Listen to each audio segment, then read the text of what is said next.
My name is Danny Jefferson, the president of the Community Democratic Club, and I am so glad and so pleased to welcome all of you here to this wonderful occasion. We are so pleased to have you to come and witness something today, a seat at the table with Kimberly Ellis. Come on, let's give her a round of applause. We have an awesome opportunity in making history, and that history is electing the first African American woman as California State Chair for the Democratic Party.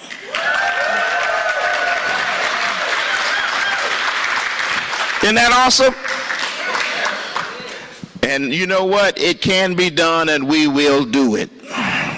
We're going to do it. We're going to do it. Turn to your neighbor and say, we're going to do it. I'm a pastor, so you're going to have to kind of be like, I need a little call and response.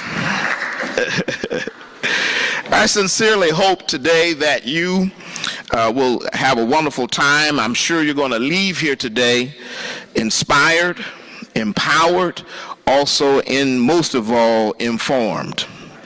My task today is to introduce some wonderful partners that are working with us today who have made this event possible. I would like to please stand and recognize Deborah Dixon, who is the president of the Black Women Organized for Political Action, otherwise known as BWOPA. Wonderful person.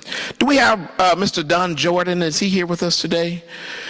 All right. Well, we would like to recognize the African American Alliance, who is also a wonderful partner in this event on today.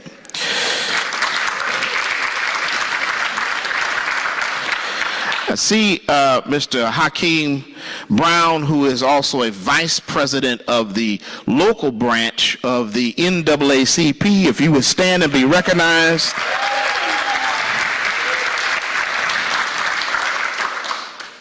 The National Council of Negro Women, is Ms. Brumfield here? Okay.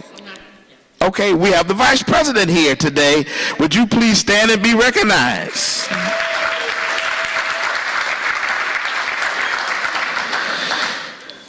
We also have another partner, Mr. Joe Jones with the Willie B. Atkins program. Please stand and be recognized.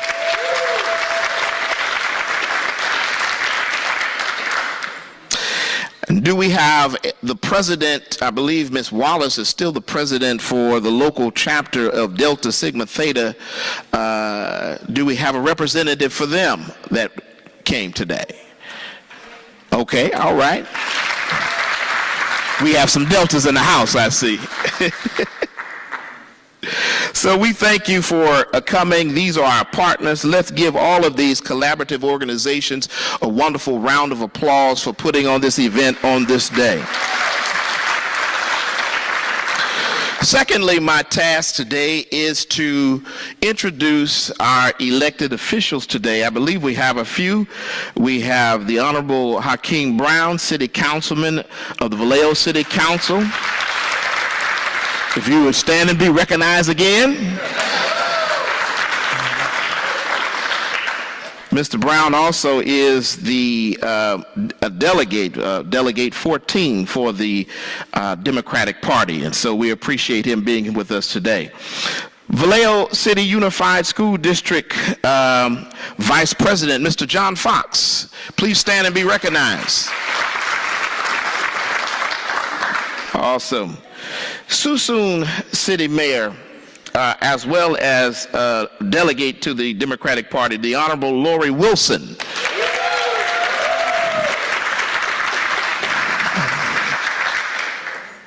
We also have the City of Pittsburgh Council Member Chantel Scales Preston here. Okay, wonderful. Thank you so much for coming. Now, my children will tell you that I will butcher a name, so I'm just letting you know already. I apologize in advance. Rita Xavier, City of San Pablo Council Member, is she here today? I hear there's a lot of traffic, so we have a lot of folks that are on the way. All right, City of Richmond, Chief of Staff Brandon Evans. All right, wonderful. They're all coming. Contra Costa County Supervisor John Joya, are you here today? These folks are RSVP'd. What about Joanne Carpenter? All right. We are also pleased to have the president of the Solano County Office of Education, Ms. Elise Cheek. Would you please stand and be recognized? The former mayor of Concord, Eddie Burson, would you stand and be recognized?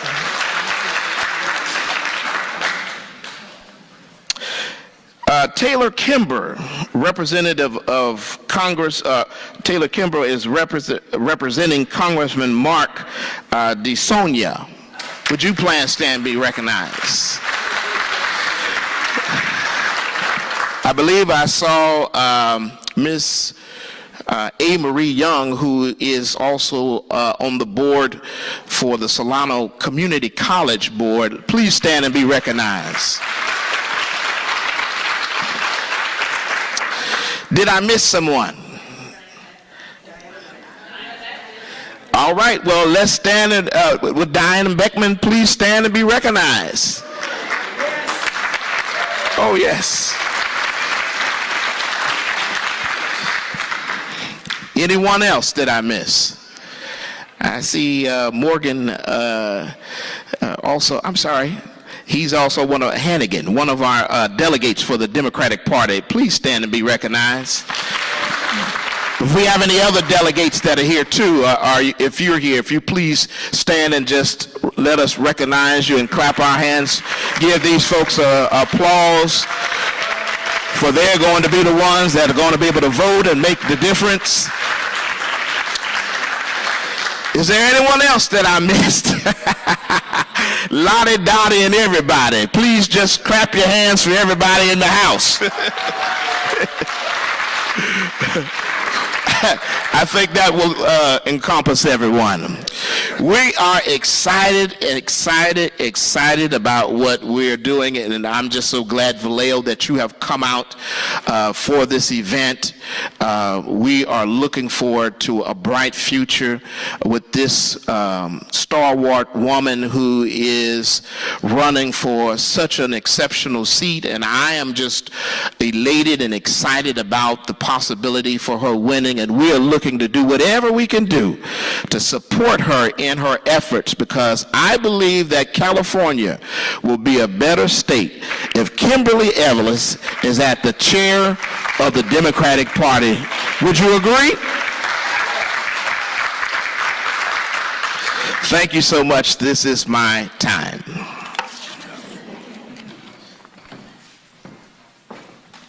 President Deborah Dixon of BWAPA. Thank you.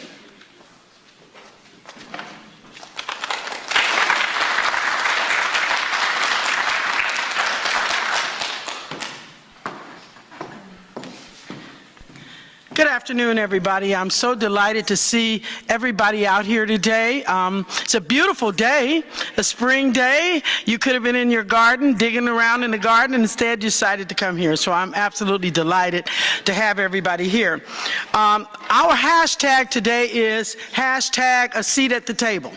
Okay? We are so excited about having Kimberly Ellis be able to run for this position, and we're hoping that the delegates that are here are going to ask them real hard questions. We're going to be passing out some index cards. You can write your questions down on that index card, and one of our students will pick it up. Hi, Jack. One of our students will pick that up. I want to say, as the president of BWAPA, we have already endorsed Kimberly. The state chapter has endorsed Kimberly Ellis. And we are very, very proud to have been one of the first organizations to come out and endorse her. So I thank everybody for coming, not only from Vallejo, but we've got Pittsburgh, we've got Concord, we've got, other cities that have been invited here, and we're just happy that everybody took the time out of their very busy schedules to come. So I thank you for that, and we're going to continue to move on with the program. Thank you.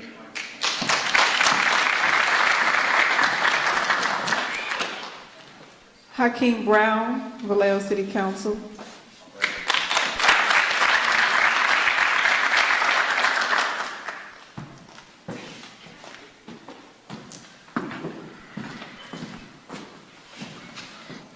Good afternoon, everybody. Good afternoon. So we're all gathered here for one reason and one reason only. Kimberly Ellis. We're all here, thank you. We are here to support the most dynamic leader to ever run for the chair of the California Democratic Party, Kimberly Ellis.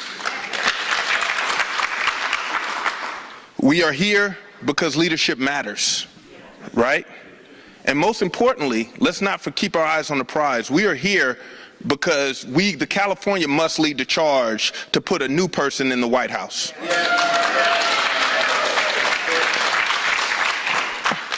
That's what it's all about, removing the orange man and putting someone who matches our values, right? So let's all keep that in mind, that once we get through this chair's race, it's time to get prepared to win the real race. And to do that, we need the right leadership for the job. So I'll tell you, for me, we're not going to win this fight on Facebook or amongst each other.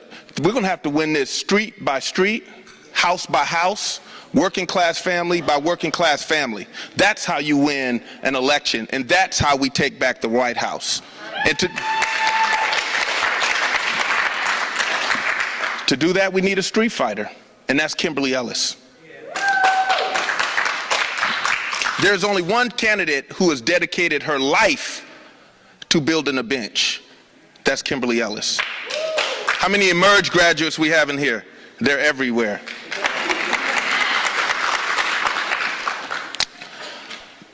For me, I first met Kim working on her campaign, her first campaign when she ran for chair in the Democratic Party. And Kim taught me that there's a place for people like me. There's a place for people willing to speak truth to power. There's a place for people who are going to put the people first. And there's a place for those who aren't afraid to speak their mind. That's what's important. I think everyone has a Kim moment, right? And that's the moment when you realize that you're in the presence of greatness. For me, my Kim moment was during the first campaign at the convention. She was speaking to the young African-American Dem caucus. And there were some men standing there heckling her.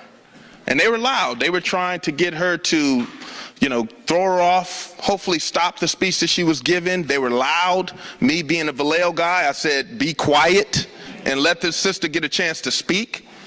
But Kim never flinched. Kim never blinked. And she proceeded to give the greatest speech I've ever heard in my entire life. Her speech was about speaking up and going against the status quo, standing up to the political machine, and making sure that the people have representation. That's what it's about, and that's why we support Kim. Now, what it turns out, I actually ended up speaking to these men after her speech, and they were all from LA. And that was important, because it's not a black or white thing. It is a Southern California, Northern California thing. And they knew, like we knew, that supporting the other candidate in the last election meant that the epicenter of the Democratic Party stayed in Southern California. That has to change. The epicenter of the Democratic Party is right here in the Bay Area. The home of the Black Panthers. The home of Bobby Seale. Vallejo, Richmond, Oakland, San Francisco. Those are all original headquarters of the Black Panther Party. So that is why it is so important, because we want our ideals to match the Democratic Party, right? The Democratic Party has been about talk for a very long time. They talk about institutional racism. They talk about bridging the educational gap. They talk about criminal justice reform. They talk about livable wage jobs and supporting working class families. They talk about the racial wealth gap. It's about high time they did something about it, right? And let's not fool ourselves. The only way that's going to happen is by supporting a candidate who believes in the same values that we do, right? That is why we support Kim. That's why I'm going to continue to support Kim. I am not going to flinch. I am not going to sit on the fence. I am not going to pretend that I have to play the game. I'm going to support Kim to the hilt, period. I'm ready to do the work. So let's all get ready. Let's all get organized, and let's all meet in May, at the end of May, at the Democratic Party convention, so that we can elect the next great Democratic Party chair of the California Democratic Party. Thank you.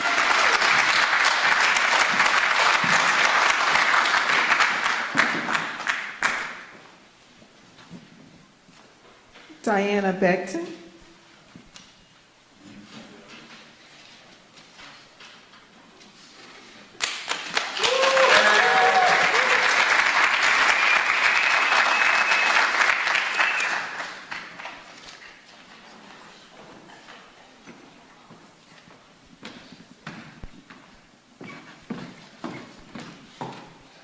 Good afternoon, everybody. Good afternoon. Hashtag a seat at the table. We all know that that phrase comes from Shirley Chisholm, right? Because she said, if they don't give you a seat at the table, then bring your folding chair. Well, it also seems to hold steady sometimes that before we can get our seat at the table, we continue to have to break through some glass ceilings, even today. Now, you may have heard that when I was appointed in 2017 and then duly elected by the people of Contra Costa County, I became the first woman, the first person of color, the first African American to serve as district attorney for Contra Costa County in 168 years. It's important for us to have a seat at the table. As Black women, our ability to lead evolves out of our innate capacity to evoke change, to show compassion, and to exhibit courage. What better example do we have, looking back in our history, than Shirley Chisholm? Because she had the courage. She had the courage to run. She shattered the glass ceiling, becoming the first Black congresswoman and the first major party Black candidate to run for president in 1972. She not only broke the glass ceiling, but she had to be fearless and relentless. She faced racism, bigotry, and even several assassination attempts. But she had the courage to continue fighting for the platform of equality, for education, and for justice. Kimberly Ellis will be our Shirley Chisholm of today. Not only is she smart, she's accomplished, but she has the capacity to evoke change, to lead with compassion, and she will exhibit courage. Ladies and gentlemen, before we get too comfortable, we have to understand that there's still a glass ceiling to break. The California Democratic Party was founded 173 years ago in 1846. And in that 173 years, it has never had a Black woman at the helm of leadership. It is time to elect Kimberly Ellis to break through that glass ceiling and make sure that she has her proper seat and leadership at the table. We need her as the leader of the California Democratic Party. Kimberly Ellis has had her folding chair long enough, and it is time for us to make room and make sure that she has a place of leadership at the table. When Kimberly Ellis becomes the chair of the Democratic Party, it will be an inclusive table. Kimberly will be a compassionate leader who demonstrates the ability to understand another person's experience. It's leading not only with one's head, but also leading with one's heart. Kimberly Ellis will reform the tone. She will reform the culture of the Democratic Party, and she will bring the party back to the people. Kimberly Ellis will make sure that the table is open so that everyone will have a voice at the table. And she will make sure that the table is fair, that the table is equitable, and that the table is just for everyone. So hashtag seat at the table. Let's do the work that we need to do so that we can assure that Kimberly Ellis is the next chair for the California Democratic Party. Hello, my name is the Reverend Dr. Dante R. Quick, and I am pleased and honored to be able to introduce our speaker for today. The event is called A Seat at the Table, and I'm really not feeling that because Kimberly Ellis doesn't just need a seat at the table. She should be at the head of the table. Her experience and work within our party is unparalleled. Her work with Emerge California has not only taken the organization from a small regional organization statewide, but quadrupled its budget. Therefore, Kimberly Ellis is responsible for the most women in elected office in the state of California. Her training and her work to help lift women to where they rightfully belong gives her a place at the table. The fact that she went to law school, that gives her a place at the table. The fact that she's a single mother of two gives her a place at the table. But that's not good enough. Why should she be at the head of the table? Because the table stands on women in our party who've kept it afloat and elevated it. Hillary Clinton, Eleanor Roosevelt, Shirley Chisholm, women who have done the work and brought results. That is Kimberly Ellis. She has shown herself wise, courageous, and committed. She knows the issues of working people because she's one of us. She knows the issues of single moms because she's one of them. She knows what it's like to have to pay student loans because she's been through school. We need a person who is not working for the elite. We need a person who is working for the everyday man, woman, and child in our state. Lastly, in an era of Trump, we need courage and commitment. When she ran 2 years ago, though our party was not mature enough to make the right decision, there were some who said, sit down. They didn't want her to have a seat at the table. But I'd rather have a chair of this party who has shown the gracious grit to stand her ground and to do the work and fight the fight that needs to be fought in this Trump era. Kimberly Ellis is unbought and unbossed, and therefore a seat at the table ain't good enough. Kimberly Ellis deserves to be at the head of the table. Therefore, I'm going to do everything I can. And Solano County, we need to do everything we can to bring this woman of color, this intellectual, this fighter, this strategist to be the next chair of the California Democratic Party. I'm tired of honoring history. I'm ready to make some. Kimberly Ellis is the one to do it.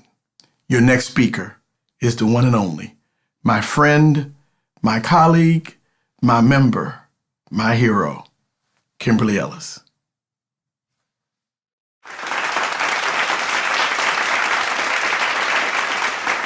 Good afternoon, Solano County.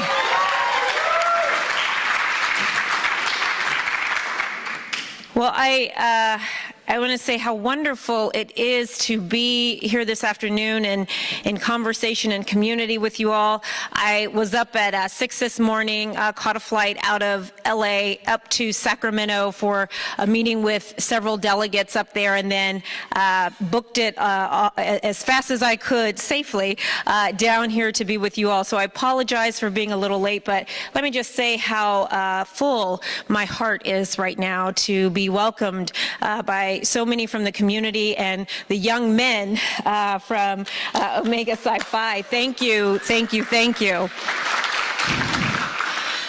Special thank you to all of the folks who helped to put together today. Special thank you to Pastor Dante Quick, my pastor, and also to Ramona Bishop, to the Community Democratic Club, to so many of you, the planning committee who helped to put together today. I am deeply, deeply grateful for your support. I am Kimberly Ellis, and I am running to be the next chair of our California Democratic Party.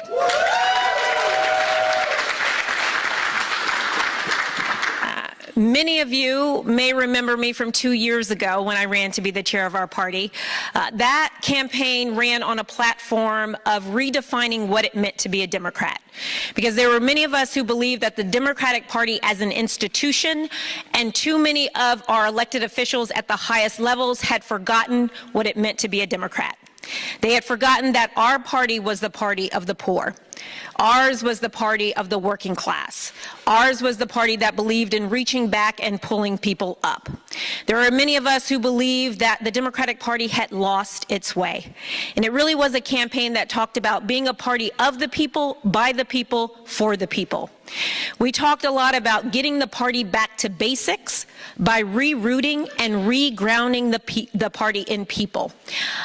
It was a campaign that energized and inspired thousands of people, not just across the Golden State, but really across the country.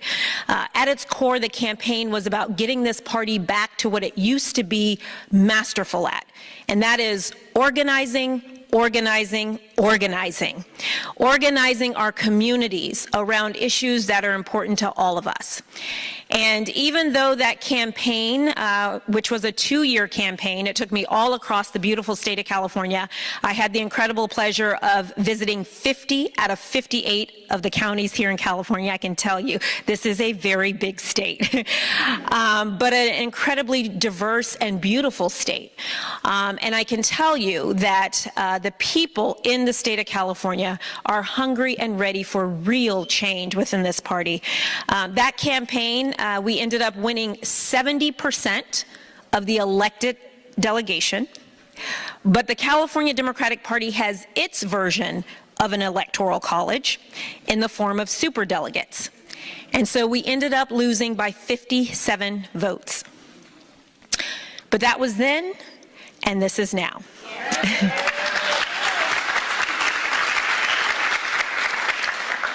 And today, the reason why we are even having a special election for the chair of the California Democratic Party is because our former chair had to resign several months ago because of sexual assault and sexual harassment allegations. And so understanding that the political environment today is very different than it was 2 years ago, there are 4 priorities that I have laid out over the next 2 years. Priority number 1, first and foremost, we must deal directly and squarely with the fact that we need to bring about culture change in the California Democratic Party. Because unfortunately, what we saw with our former chair was not an anomaly. It is something that had been going on for years, and it's something that wasn't just happening at the state level, it's been happening at the local level as well. And so I believe that that kind of deep culture change starts with leadership at the top. It starts with having a strong chair who will set the tone, the tenor, and the direction for how we will treat one another, not just as Democrats, not just as Californians, but as human beings.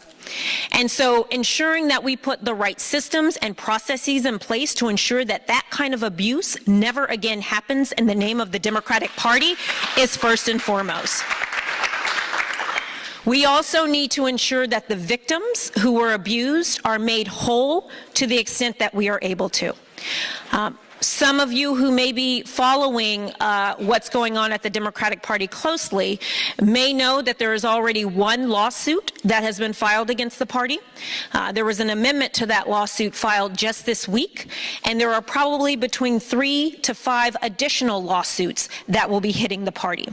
So understand that in this moment right now, what this party needs first and foremost is a turnaround executive, someone who can come in and right the ship, help to weather the storm, and get us through on the other side. And so making sure that culture change is priority number one will be very important. Also because when we think about who currently occupies the White House, right? When we think about that kind of behavior, it is very important that we as Democrats are very clear about who we are, what we stand for, and what we are about. So priority number one, bringing about the culture change that we need deeply in our party. Priority number two, as all of you know, we experienced some incredible electoral wins in 2018, both legislatively and congressionally. I was just down in Southern California this past weekend in Orange County, and I can tell you that orange is indeed the new blue. But those wins down there were stitched together with the local Democratic Party working in collaboration with on-the-ground local organizing groups like Indivisible, Our Revolution, Swing Left, Sister District. They all worked together to help deliver those wins. And so we need to ensure that we are giving the tools necessary for them to put together another plan to hold on to those wins in 2020 and beyond. So priority number two, ensuring that we hold on to the wins of 2018. Priority number three, as you all know, we moved up our presidential primary to Super Tuesday in March. That means that the California Democratic Party must have its house in order. You know, California has a reputation throughout the country of being the ATM of the country. All candidates, whether they're running for dog catcher to president, come to California to raise money. But this time, because we have moved our primary up, people will be coming to California not just to raise money, but to get votes. And so every presidential campaign and contender will come through the California Democratic Party. One of the biggest parts of ensuring that our California Democratic Party has its house in order is ensuring that we have a chair who is seen to be neutral and objective. A chair who will ensure that there is a level playing field for all candidates who come through California.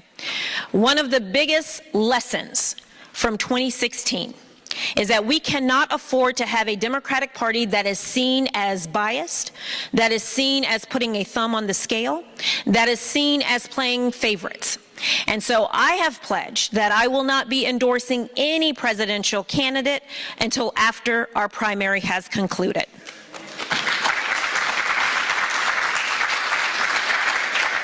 All presidential candidates should know that they will have an equal opportunity and a level playing field for them to be able to talk to all of the voters in California.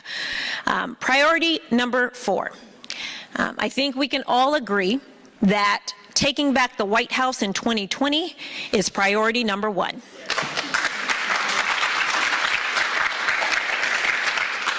And even though California is a blue state, we have an opportunity in this moment to play a pivotal role in helping to take back the White House.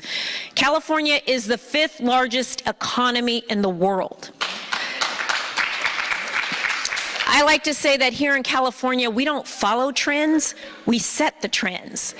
And this is an opportunity for us to harness people, time, and money to help flip the states we need to flip in order to win the Electoral College. So states like Wisconsin, Michigan, Ohio, Pennsylvania, Florida. California can play a big role in helping to flip those states. Winning back the White House in 2020 is priority number 4. And so, I am just so incredibly grateful for what is, in many respects, a second bite at the apple, a second opportunity to really bring about the change here in the California Democratic Party. The California Democratic Party is the largest, most powerful, most influential state party in the entire country. What we do here affects the rest of the country. And we have an opportunity to set the tone, the tenor, and the direction for democratic politics, not just here in the Golden State, but for the rest of the country. And I am looking forward to help bring about a 21st Democratic Party that really doesn't just talk about our values, but lives our values.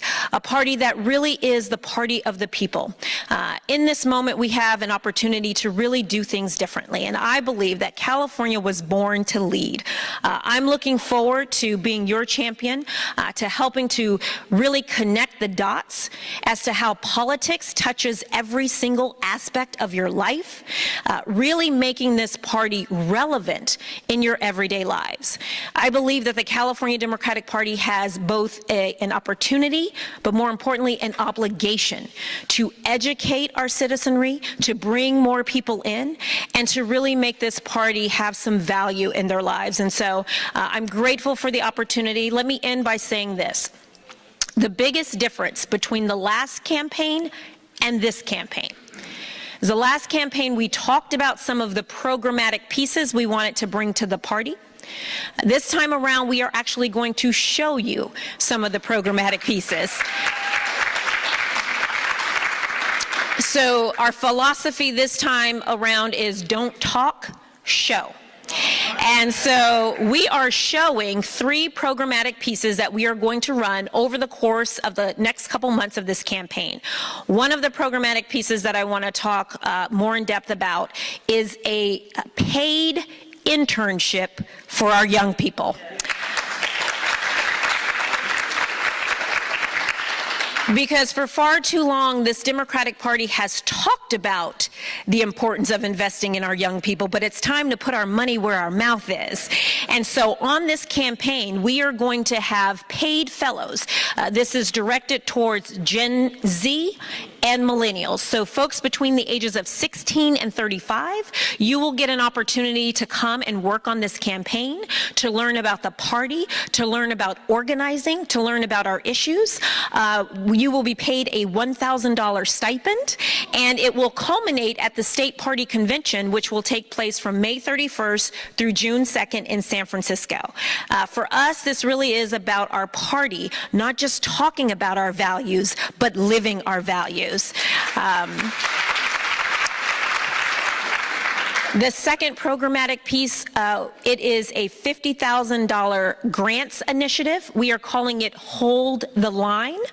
That is really designed for those central committees and those districts that flipped those districts. This is to incentivize them to again come together, stitch together a plan, not wait until a couple months before the election, but to start now putting together a plan for how we're going to hold on to those seats. Not only is it important that we hold on to those seats in 2020, just so that we maintain the House, but we also have to think about the census that is coming up, right? So holding on to those seats, and whether that means they can use that money to hire full-time field directors or full-time volunteer coordinators, however those districts deem appropriate for them, we want to incentivize them to work together throughout the entire community to stitch together a plan to hold on to those wins. So the second programmatic piece is the Hold the Line Grants Initiative. And then the third programmatic piece is a conversation series that we are calling Leader of the Pack. Because we believe that California, as the 5th largest economy in the world, should be leading not just on some of the issues, but on all of the issues.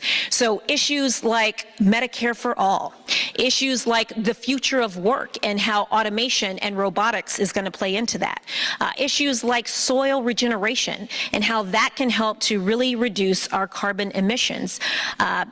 because as we all know, we are facing a climate crisis in this country, on this planet. And so those are the kinds of conversations that we want to spark, not just on this campaign, but when we get to the party. This institution of power should be used to educate our citizenry about these issues, and more importantly, how we, the people, can ensure that our elected officials who serve at our pleasure are there doing the work of the people.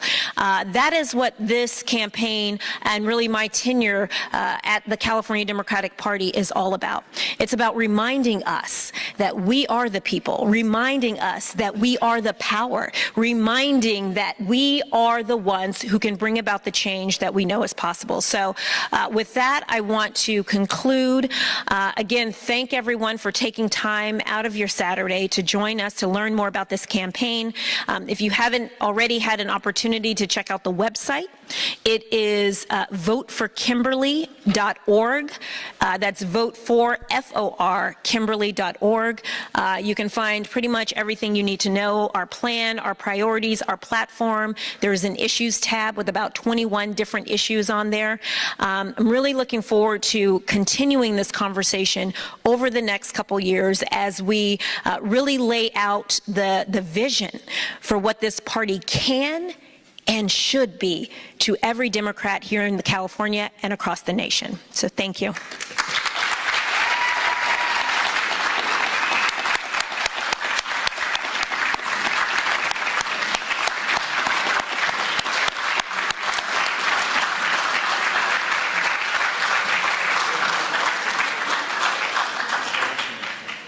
I'm going to do the question and answer session. We're going to have our Omega Gents passing out cards, and if we need pens, we have those. We do have quite a few questions that have come in over the last week, but I'm going to have the Omega Gents passing out cards, and I'll start with the few questions that I have. First of all, thank you for being here today. Yes, thank you. And I have to say, thank you for being the spark of inspiration. You inspired me 2 years ago, and you just fired us up again. Thank you so much. Thank you. So one of the questions that came in, and it was a two-part question that came in over the week, was that we understand that only delegates can vote for you, and many of us only recently heard about delegates.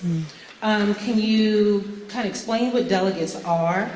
And the second part of the question is, if we are not delegates, how can we support you? Yes, thank you for the question. Quick show of hands, how many folks in the audience today are delegates to the state party? Excellent, okay, so good amount. So for those of you who are less familiar with how the party works with respect to this election, there are approximately 3,400 delegates to the California Democratic Party. And those are the only people who can vote in this election. Those 3,400 people are roughly divided a third, and a third in 3 different buckets. The first bucket, the acronym for it is called ADEM. A-D-E-M. It stands pretty much for Assembly District Delegate. So in the state of California, there are 80 assembly districts. Each assembly district has 14 delegates elected to it. Those elections actually just happened this past January. So first bucket, ADEM. The second bucket, the acronym is DSCC. It roughly stands for Central Committee Delegate. So there are 58 counties in the state of California. Each of those counties has a certain number of delegates elected to it based on the number of registered Democrats in that county. So second bucket, DSCC. The third bucket of delegates, that acronym is PLEO. P-L-E-O. stands for party leaders and elected officials. For all intents and purposes, this bucket is the superdelegate bucket, because the first two buckets, the delegate bucket and the Central Committee bucket, those delegates have one vote. In the Pleo bucket, the elected officials, who comprise everyone from our governor through all of our constitutional officers, our entire congressional delegation, all of our state senators, all of our state assembly members, and all of our party leaders, are all delegates themselves, but each of them also has a number of appointed delegates that ranges between 5 and 36. And not only do they have between 5 and 36 additional delegates that they appoint, they can instruct those delegates as to how they must vote. So even if those appointed delegates wanted to vote for me, as was the case last time, many of them were instructed that they could not vote for me and they had to vote for my opponent. So ADEM delegates, Central Committee delegates, Pleo delegates, altogether those three comprise the 3,400 approximately delegates, voters to the California Democratic Party who will be voting in this election. So if you are not an ADEM delegate, if you are not a Central Committee delegate, if you are not an appointed delegate, there are still some very impactful ways that you can influence this election. One of the biggest ones being signing up with the campaign to reach out to our elected officials to let them know, A, you know about this race, B, you know how important this race is, not just for the California Democratic Party, but for the rest of the country, especially since we have the 2020 presidential election coming up. And four, that you support our campaign and my candidacy, and you are encouraging them to do the same. And if for whatever reason they are not supporting, to at least in the name and in the spirit of democracy, releasing their delegates to be able to vote their conscience for who they want to vote for.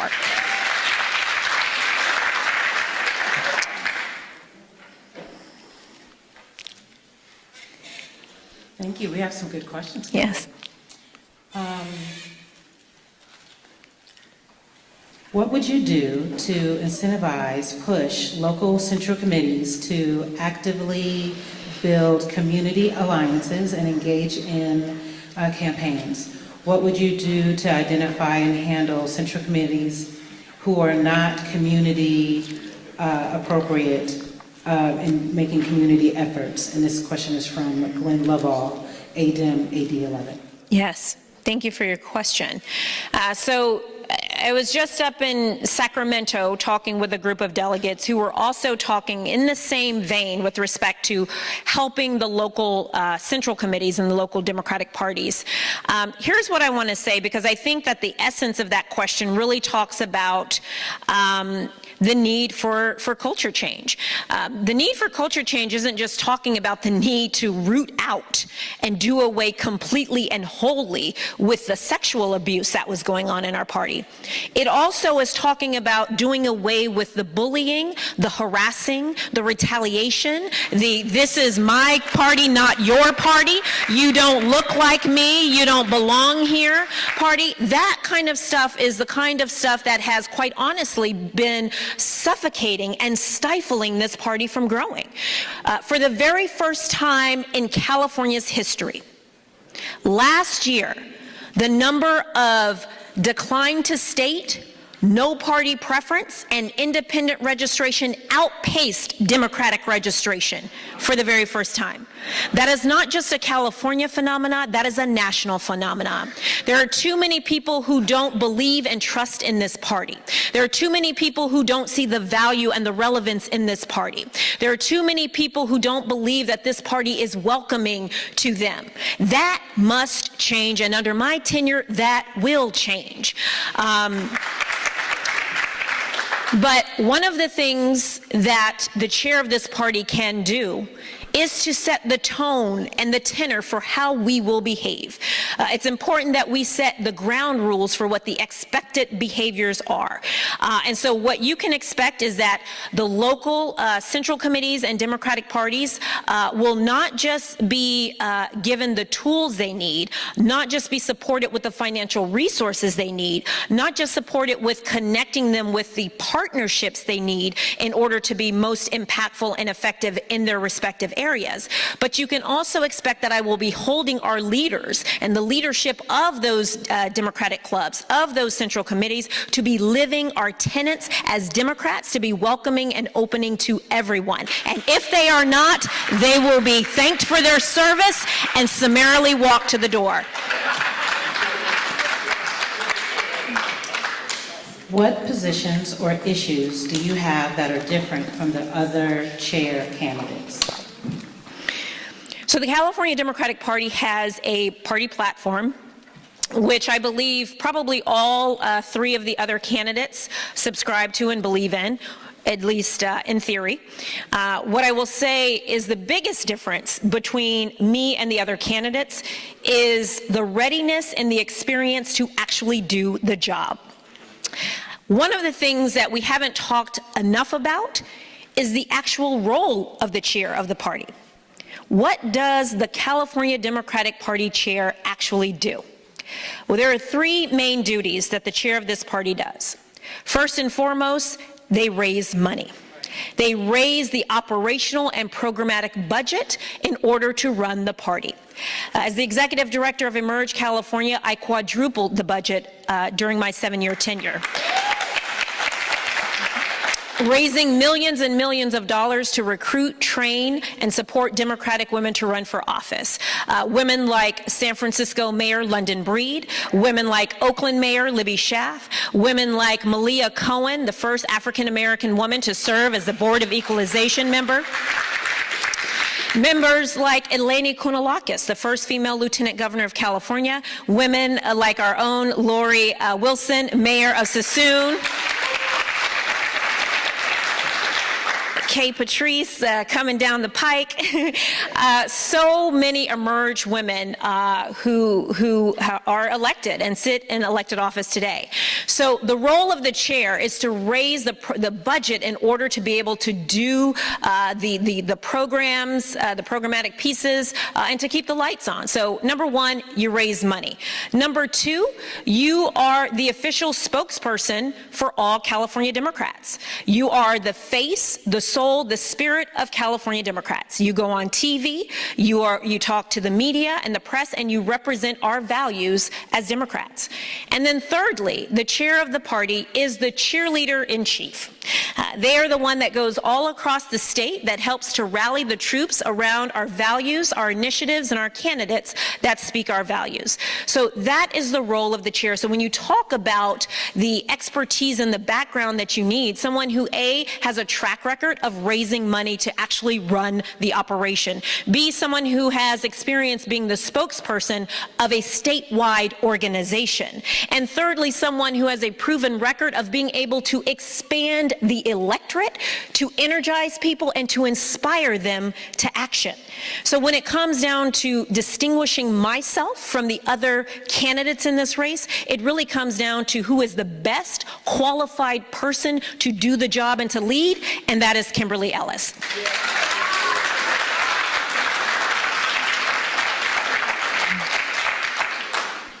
Would you support a process of censure for elected delegates who violate the California Democratic Party platform? So let me first and foremost say that we need deep and broad reforms within our party.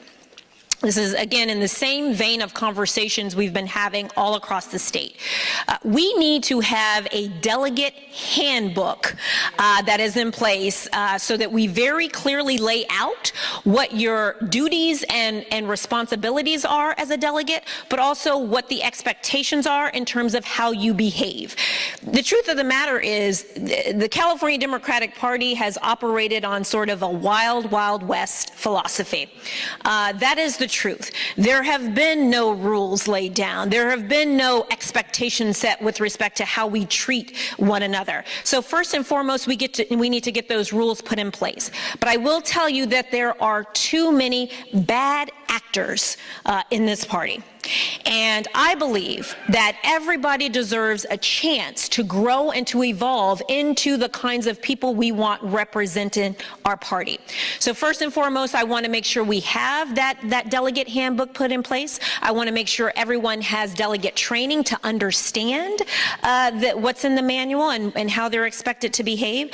And thirdly, I want people to sign off on that. And once we get that in place, once people violate those rules, then I do believe in having consequences, including and up to removal as delegates. Yes. Thank you. What has the CDP done as it relates to fundraising that you like? And what plans do you have surrounding how we raise money, surrounding what money is off limits to you as chair? Yeah. Well, what I will tell you is this. There is an incredible opportunity for us to both expand the amount of money we are raising into the party as well as the kinds of people who give to the party. So during my last race 2 years ago, I raised over $600,000 for that race. And that was just what I was able to stitch together on the weekends, because as you may remember, I was still the full-time plus executive director of Emerge California, where my #1 job was to raise money for the organization. So last time, $600,000. This time, we've raised over $350,000 for this campaign. So together, almost $1 million between those two campaigns. Not one penny of that came from corporations. Not one penny of that came from big pharma. Not one penny of that came from big oil. Not one penny of that came from the tobacco industry. Not one penny of that came from the private prison companies. Not one penny of that came from the industrial military complex, right? So these are people who believe in investing in a different kind of leadership and in a party that will demonstrate its value and relevance. This is about expanding our revenue streams. It's about bringing in donor investors who want to invest in the institution. And it's also about bringing in small dollar donors. Those campaigns together have over 6,000 donors. These are people who are investing in a different kind of leadership. And I will tell you that of those 6,000 donors, only about 3 of them had ever given to the Democratic Party before. So there are people out there, thousands and thousands and thousands of people who are ready, willing, and able to invest in the party, but they first and foremost want to know that we have the right leadership and that we have a party that will have value and relevance in their everyday life. Thank you. California has an issue with suspensions of African American boys in K through 12 education. Also serious issues with the achievement gap in K to 12 education. Implicit bias training that is mandatory for all should be part of the Democratic platform. What are your thoughts? In 2 words, I agree. You know, I think that one of the things that is most disheartening is knowing that we live in the 5th largest economy in the world, knowing that we live in a leader state, and knowing that that same state is #1 in terms of homelessness, is #1 in terms of poverty, is 47th in the country in terms of per pupil spending on education, but #1 in terms of how many people we incarcerate. So one of my mentors is Delane Easton, who ran for governor last year. And Delane has a saying that I have adopted as one of my personal philosophies, and that is that budgets are statements of values. Budgets are statements of values. And so in this moment, I believe that we, the broader we, the California Democratic Party, and I include myself in that as the chair of this party, have an obligation to remind our elected officials that our budget is a statement of our value with respect to whether or not we actually believe in investing in our young people for the future. So what you can expect from me is an advocate who will be talking about the need for this party, for our elected officials, to be investing real resources, real money in helping to close those achievement gaps. This is something that we should not and cannot accept. Our black and brown communities are being wholly left behind on too many levels. And so this is an opportunity for this party to really step up to the mat with respect to fighting for our black and brown communities, our black and brown boys, our black and brown girls who are being left out of this system. We have about 3 more minutes and a few more questions, so I'm going to consolidate some cards. There is a few questions about single-payer healthcare, and specifically surrounding SB 562. So SB 562 was the Medicare for All bill that was sponsored by the California Nurses Association, who I was proud to be the sole endorsee for the nurses during the 2017 campaign. We ended up probably helping to rally at about 25 different activities all across the state, rallying for the passage of SB 562. Look, I believe that Medicare for All needs to be passed. It needs to be passed in this state. It needs to be passed in this country. It is long past time. We are the only advanced, industrialized country in the world that does not take care of its citizens with respect to health care, and we need to course correct. And so I'm a big proponent of Medicare for All. For those of you who go to the website, you will see on the Issues tab, there's a whole tab that talks about Medicare for All and the need to pass that. I will continue to be a very vocal and outspoken champion for Medicare for All. I think it's time that California pass it. I think it's time that this country pass it. Thank you. I wanted to take a second to just thank the Omega Gents who collected cards, passed them out.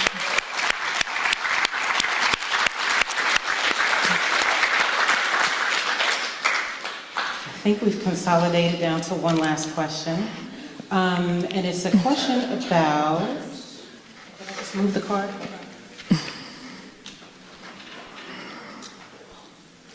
What will be the California Democratic Party stance on reparations for African American descendants of slavery and oppression? Yeah. Well, I would say that the party's stance will be what the majority of the delegation wants it to be, but I can tell you that as an individual, as a candidate for chair of the California Democratic Party, I support reparations. I also believe that we need to have a black agenda, not just in this party, but in this country, and I think that all of our presidential candidates should be talking about reparations and a black agenda. And on that note, and in closing, I want to say this. Along those same lines with reparations and a black agenda. One of the main reasons why I ran the first time, and a reason that really emboldened my decision to throw my hat back in the ring, back when this came on the horizon just past December, was learning how the African American community, the Latino community, women, other underrepresented, marginalized communities have been wholly left out of the economic part of this puzzle. And what I mean by that is, on average, there is about $30 million that flows through the California Democratic Party every campaign cycle. $30 million that is spent on candidates and initiatives, but also that is spent on contracts, vendors, businesses, attorneys, okay? Of the $30 million that was spent approximately in 2014, which is the last year that we have numbers for, the $30 million, African Americans received about $50,000 of that. And so having a chair seated at the head of the table to ensure that everyone is benefiting from this economic pie in an equitable way is incredibly important.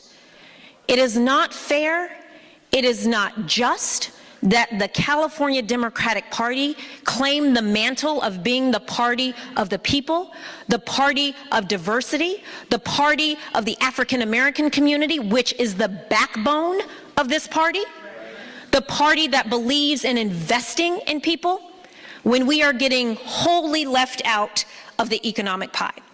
So understand and know that as the next chair of the California Democratic Party, I am going to ensure that the African American community, our Latino community, women, Native Americans, LGBTQ, and others who have historically been left out of this conversation have an equal seat at the table and get an equal share of the pie.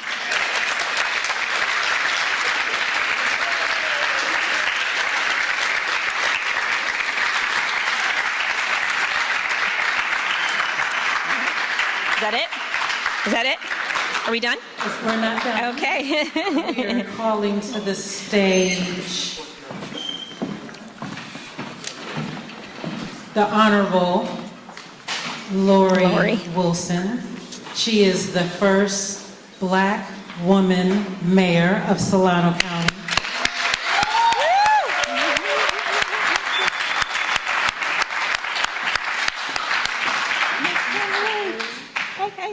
Okay. Get over here real quick. I'm about to talk about you. Am I supposed to sit down? You can. Okay. Because you're about to do VIP, Okay. right? Are you taking to VIP right now? She going to VIP. So I'm standing between now and VIP. So I won't be long, but I want to talk to you for a second. So Pastor Quick got up there on the video and said we needed Kimberly at the head of the table. And you just heard her talk about not just having a seat at the table, but making sure you had a seat at the table. It wasn't about her, it was about you. Whether you are just a member of the Democratic Party or a delegate, the question right now you should be asking yourself is, what kind of leader do I want for my state party? What kind of leader do I want? And I think Kimberly has laid the case for the type of leader that you would want to be. In 2016, we elected Donald Trump. Hold on. I'm gonna say we elected. Now I didn't vote for him, but I'm gonna do the collective we. And why am I using the collective we? It's because so many stayed on the sidelines and did not get out and vote, did not get out and call others to vote, didn't give money, just thought it wasn't important enough, whether it was my vote doesn't count or I just don't have time. And we see what happens when you don't have time, when you don't get out and vote. You get a leader like we have right now. Not acceptable. Not acceptable. If we want the type of leadership we want, then we have to get out there. It's not enough, amen. It's not enough to sit on the sidelines. We have to make sure that we have a seat at the table, and we have to make sure that we have quality leaders at the head of the table like Kimberly Ellis.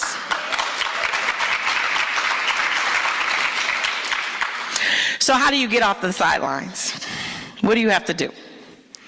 Well, if you're a voter, if you're a registered Democrat, not a delegate, that means you have to call your state and elected officials. That means you have to find out who the delegates are and call them. You have to raise money. You should be giving to her campaign. It should be $350,000 and $5 because you at least gave some money, okay? You have to give money. You have to volunteer. Reach out to her campaign and volunteer. So if you are not a delegate, that's what you need to do. If you are a delegate, ADEM or DSCC, then you need to make sure that you're at the convention and that you're voting. And that you're voting for Kimberly Ellis, because that's the type of leader we need. If you are a political leader, elected official appointee, then you need to call your the person who appointed you and say, hey, this is who I support and this is why. And you need to get their permission. And if they're not supporting Kimberly, you need to ask to be released from that obligation and be able to vote your conscience. We have some other things we want you to do, because there are events like this up and down the state over the next few months. So we want you to hashtag this event so people are aware that there is a support, there's a groundswell of support, that there's a grassroots campaign with momentum going all the way up until the day of the convention. And so remember, hashtag a seat at the table. Tag it all. Reach out to your friends. And remember, this is a statewide election. Sometimes we get so concerned about our county and making sure our county's on board statewide. So that means you call your friends in Southern California, the Central Valley, you call everybody you know, and you talk about Kimberly Ellis. You posted about it on Facebook, Twitter, Instagram, Kick, wherever you are on social media. Post about what happened here today. Post about the things that you like that she said, so people know that there is an option out there, and it is the best option. We have an opportunity to change the world. The world. Not just California, but the world. And so I encourage you to get involved, stay engaged, don't give up, don't give in, follow it, you be unbossed. You be unbought. Grab hold of that, I'm serious, because here's what I'm gonna tell you. Sometimes we get discouraged and we think, am I enough? Is the little thing that I'm doing enough? But did you hear that? 57 votes. 57 votes, we could have rooted out the problems in our party 2 years ago. California was supposed to lead the way. We were 2 years behind. We were behind Me Too. We were behind as a party. So it is important your vote counts if you're a delegate. Your vote counts if you're not a delegate, because if you're not a delegate, you need to reach out. It's so important that you reach out. So I appreciate all of you. I am proud to be a Kimberly Ellis supporter. She was the director in class of 2012 as an Emerge graduate. She gave me the tools to run my campaign and win. So it's now time for the people in this room and the people across the state of California to give Kimberly Ellis the tools to win and be the next chair of the California State Democratic Party. Thank you. We are finished with this program. I would like to do some thank yous. I would like to ask that the planning committee come forward. Everybody who helped us plan this great event, please come on out. And if you all don't mind, can you give them a huge, huge, huge round of applause, please? Thank you. We've got Latricia coming down as well. We don't believe there's another event like this in California that has occurred. The next thing I'm going to ask is that all delegates stand up, please. Everybody who is a delegate. Can you please give them a round of applause? I'm not hearing you. Can you please give them a round of applause, please? If you have never held elected office before, then you have no idea the amount of time and energy that they volunteer to give. And so we appreciate each delegate that has taken the time to come here today.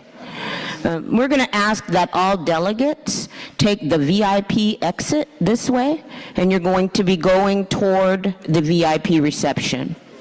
Can you give all of the elected officials a round of applause? Everybody who was on the program, can you give them a round of applause? Again, we appreciate all of you. Lastly, give all organizations that contributed to this event a round of applause, please. Thank you, thank you, thank you, thank you. Elected officials, you can now take the VIP route right past the Omega Gents to the reception. Everyone else, we thank you and we ask you to reach out to your elected and make sure that Kimberly Ellis gets in this seat. Can you do that, everybody? Can you do that, everybody? Can you do that, everybody? Let's do it. Thank you so much.